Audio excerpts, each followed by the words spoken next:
Hi, this is EJ and Samia from Turtle Tank, and welcome to another edition of T Squared Turtle Talk. Turtle Talk.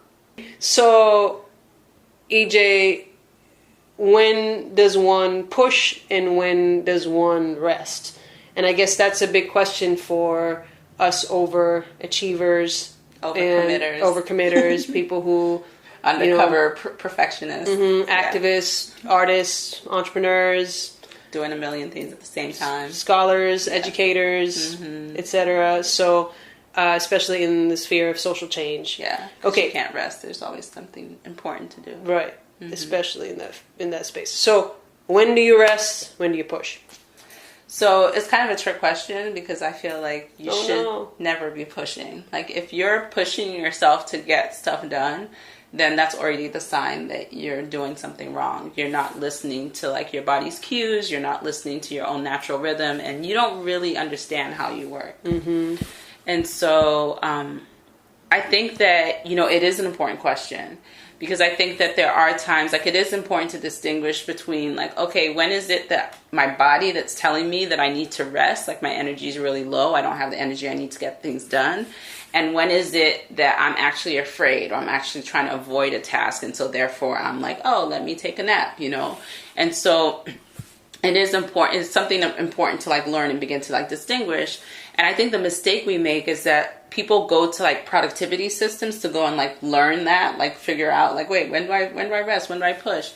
And for me, like, I'm just so sick of like productivity systems that are all about like, get things done, get more done, and, the art of war, like kind of this like acting like there's like a war, like a battle with yourself and you need to like, beat yourself into submission to like get things done, you know? And for me, like I take like the opposite approach, of like really like believing that you get your best work done when you actually take the best care of yourself. And part of taking the best care of yourself is being able to respect like that rhythm of like rest and work. Right. Because, even though we're, society kind of puts out this image that people who like hustle and like are pushing and like working all the time, the people that are successful, the truth is like, people who are top performers and who are coaches that, train like Olympic athletes and CEOs, like what they teach is like learning how to like rest, like learning that rest is actually more important than like the time that you do work. Because when you rest, you are able to like bring more of your focus. You're able to do more quality work. And so being able to understand this rhythm of work and rest is really, really significant, especially for us from communities where we're never given ourselves permission to rest,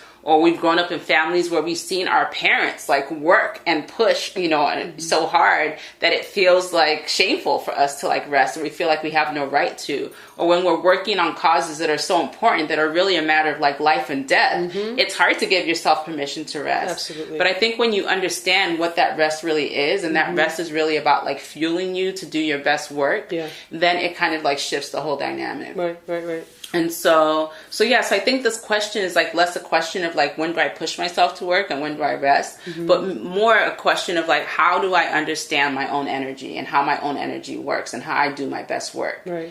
And how do I understand what cues my body tells me about when I need to work and when I'm avoiding working? And then knowing that, what are the things I can put in place to like support myself? Right. That's great. I mean, and I think part of what I discovered when I started working with you was, that I was still struggling with this aspect of feeling lazy because, also, I don't work the same way that most people in my community work. And it's the idea of in the corporate world, like working smart versus working hard, but that also has like a dirty connotation to it. It's like, oh, you're not like really you're working. Over. You're getting away. You're getting away with it. You're getting over, and but I've always kind of been that way, and I've always felt guilt and shame around, giving myself the space to stare at the ceiling for hours. Giving myself the space to clean the kitchen, take a shower, wash my face, and but I've discovered as I think you and I unpacked the shame and the guilt, I started to realize that those were my moments of, my most kind of creative, I guess, prep moments where I would feel everything start to bubble up. And then when I sat down to work, I was so focused and so creative that I could get the same amount of work done in 2 hours that I used to get in 6 hours. Yeah, exactly. And we always talk about cutting down the workday, and starting to consider that as a rest as an aspect of work. Yeah. It's a necessity. Yeah. And it's an obligation, just like, the act of doing it is. And giving yourself the space. It's the same. Sometimes solutions come when you step away from them. Step away from the problem. Yeah. Most of the time, solution comes when you step away, you relax, you surrender, or you give up. Your ass, right? And you're like, I'm done. Yeah. This is not going to work. Yeah. Fuck it. And then you come back and it's resolved. And I almost always, I'm going to say 99% of the time, my solutions come when I let go. Yeah. Yeah. When I rest. Yeah. And I mean, there are lots of reasons for that, and I'm really glad that you brought up the guilt and shame, because I think that even when we're resting, we're not really resting because we feel guilty about it or we feel ashamed. And what we don't realize is like those feelings and like really indulging in those feelings actually sets off like a hormonal reaction, so that even though you're resting, you're like creating like stress in your body.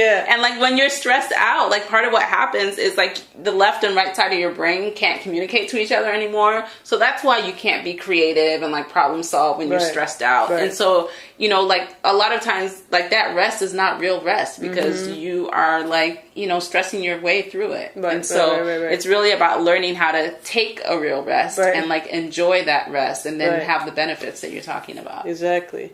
I love that. So if you want to learn more about energy, how you work, how to rest and tricks and tips for that, we could be giving a live class on that as well, or one of our live classes on that. So if you like this topic, share it. Yeah. And if you like us, share us. No, like us on Facebook. If we're on Facebook right now and you're watching you don't us on have to Facebook, like us, just like what we're talking about. Like our page. You don't have to like us. You can love us and you don't have to like us. It's complicated. You can subscribe to us on YouTube or join our mailing list at turtletank.co. This is Turtle Talk. Yeah. Out.